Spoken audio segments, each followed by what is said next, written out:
Oh, pas une chaise? Monsieur, vous vous mettez là-bas, là.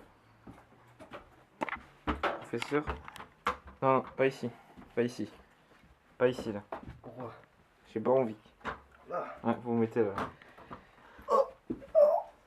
C'est pour l'interview. Ouais, c'est ça. Bonjour, monsieur Marignol. Ouais. Donc vous êtes professeur en jean-marquisme appliqué, c'est ça? C'est exact, le jean-marquisme appliqué et des œuvres et des œuvres populaires et des œuvres non populaires. Donc bienvenue dans cette émission dédiée au jean-marquisme. Ouais. Et à ses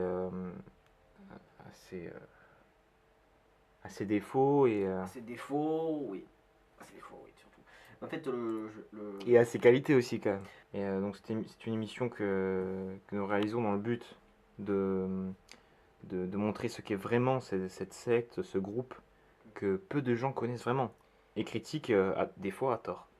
Alors, déjà, le jean-marquisme n'est pas une secte à priori parler, comme nous le disons. Le jean-marquisme a différents. Je dirais que le jean-marquisme a diverses valeurs et diverses fréquences. D'abord, le jean-marquisme, c'est quoi à la base? C'est, voilà. Alors, en 1922, il est apparu une lueur dans le ciel. Et là, les gens se sont dit, est-ce que c'est des ovnis? Est-ce que c'est ou est-ce que c'est un Dieu qui se manifeste? Alors, nous savons que les voies du Seigneur sont impénétrables, comme on peut le constater. Et là est venue l'idée qu'il était possible qu'il existe un être supérieur qui dominait un peu ce monde, mais sans vraiment le dominer. C'est-à-dire, comment vous expliquer, c'est comment dire, c'est comme si vous preniez exemple sur une personne, et là c'était un exemple. Cette lueur qui est apparue du ciel, et puis un personnage que nous avons nommé Jean-Marc. C'est un peu comme notre Messie, il a vécu de 1922 jusqu'à nos jours sur Terre, et c'était vraiment quelque chose de... C'était un Messie, voilà. On nous apportait un message. Et depuis, on va dire que le jean-marquisme est devenu vraiment un exemple pour des gens qui vivent Jean-Marc, et qui le vivent bien d'ailleurs.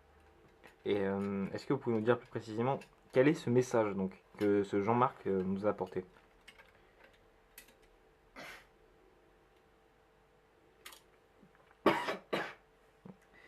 Alors c'est un message de paix d'abord, de paix d'amour.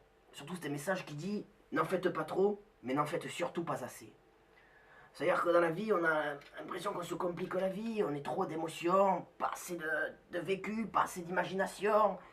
Et Jean-Marc, c'est ça qui est bien, c'est que Jean-Marc, il a cette facilité à ne pas avoir d'émotions, il ne ressent pas d'émotions, il ne rigole pratiquement pas, Jean-Marc. C'est quelqu'un qui est niais, qui est complètement... Comme je disais la dernière fois avec Jean-Jacques Poussard, qui était un monsieur qui travaille avec moi depuis 30-40 ans à peu près. Le jean-marquisme, c'est vraiment quelque chose qu'on ne peut pas définir. On travaille dessus encore, on fait des études avec Boussard, avec Thibaut Valu, qui est en ce moment mon prédécesseur, et j'espère mon souverain aussi. Et donc, on ne sait pas vraiment ce qu'est le jean-marquisme. On étudie exactement la question du jean-marquisme. Il y a beaucoup d'hommes qui travaillent, et de femmes, surtout des femmes, qui travaillent sur la question en ce moment. Ça ne reste pas sans réponse, on va dire. Voilà. Donc, est-ce que vous pouvez nous dire un petit peu les quelques réponses que vous avez pu apporter donc, à cet étrange groupuscule qu'on nomme aujourd'hui de manière courante la secte jean-marquiste? Alors, ou sinon la fraternité jean-marquiste. La fraternité, ouais, c'est bien le problème, c'est que c'est une fraternité. une question qu'on peut se poser, c'est il existe une fraternité ou existe-t-il une... Oui, il existe une fraternité dans le jean-marquisme. C'est-à-dire que les gens se sentent... oh, putain. Les gens se sentent bien entre eux. Ils sont pareils, ils ont le même exemple, c'est Jean-Marc. C'est une religion, comment dire. Les gens se sentent bien ensemble. Ils sont les bras et les mains. Comme ça, accoudés, ensemble. C'est vraiment une sorte de club, un immense club. C'est vraiment quelque chose d'exceptionnel. Un jean-marquiste qui ne connaît pas la valeur de la fraternité, c'est pas un jean-marquisme. Hein, c'est Philippe Manœuvre ou toutes ces autres conneries. Pareil, non. Hein, oui, Philippe Manœuvre, avec le Philippe Manœuvrisme, mais ça c'est des conneries, ça. Ça, comme on en parlait avec Thierry Lescure, c'est vraiment des conneries. Je suis désolé, non, il n'y a pas de Philippe Manœuvre. Non, le seul vrai, c'est Jean-Marquisme. Alors le jean-marquisme, c'est quoi? Hein? Pourquoi il y a une fraternité dans le jean-marquisme? C'est une grande question qu'on se pose, ça. C'est que les jean-marquismes sont tout en retenue. Ils ne connaissent pas l'excès. C'est ça qui les réunit. C'est les seuls, d'ailleurs, dans les grosses soirées, qui sont là et qui se retiennent, tu vois, de boire, de faire des choses. Alors, ce qui est bien, ce sont des gens qui sont sages. C'est la sagesse. Voilà, le jean-marquisme, c'est la sagesse. Mais quand le jean-marquiste a des problèmes dans la vie de tous les jours, parce que jean-marquiste, c'est un humain comme tous les autres. Quand il a des problèmes dans la vie, il y a toujours un autre jean-marquisme pour l'aider. Et c'est ça, vraiment, qui fait la fraternité. Et je pense que c'est... Enfin, c'est ce qu'on a discuté avec Thierry la dernière fois. On le rigolait avec Thierry, c'est que dans le jean-marquisme, il y a vraiment cette envie d'aider l'autre, la solidarité. C'est-à-dire qu'ils sont pareils. Ce sont des correlations préférées.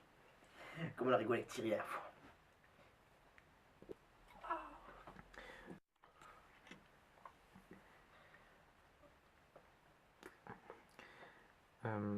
Merci Monsieur Marignol pour toutes ces réponses. Et j'aimerais bien en venir donc, au sujet de notre émission. Alors, la vie donc d'un jean-marquiste lambda. Ah, ça c'est une question qu'on attend à chaque fois, qu'on nous pose tout le temps. Quelle est cette vie? Voilà, c'est ça. C'est la question qu'on nous pose tout le temps. Alors, quelle est la vie? Alors, un guitariste lambda, c'est pas quelqu'un exactement comme ça. C'est-à-dire qu'il se lève, mais il est toujours soigneux de ce qu'il fait. C'est-à-dire, il va se lever, il est toujours soigneux que son lit soit bien mis. Ouais, c'est quelqu'un qui est soigneux, le jean-marquiste, pardon. C'est vraiment soigneux, mais alors à un point. C'est-à-dire que c'est... Vous savez, il y a des femmes... Excusez-moi de parler des femmes encore, comme on parlait avec Robert Latine. C'est que les femmes ont tendance, vraiment, ont l'habitude d'essayer de tout faire bien des fois. Et elles en font trop, mais le jean-marquisme n'a fait jamais trop. Pour lui, le jean-marquisme, c'est normal ce qu'il fait. Il n'a pas l'impression qu'il en fait trop. Pour lui, c'est tout à fait normal. Après, Jean-Marquis lambda, dans la journée, va essayer surtout d'être le plus, comment dire, le plus sage possible. C'est-à-dire que il va pas faire de folie. C'est un Jean-Marquisme qui danse. Ça danse, Jean-Marquisme. Ouais.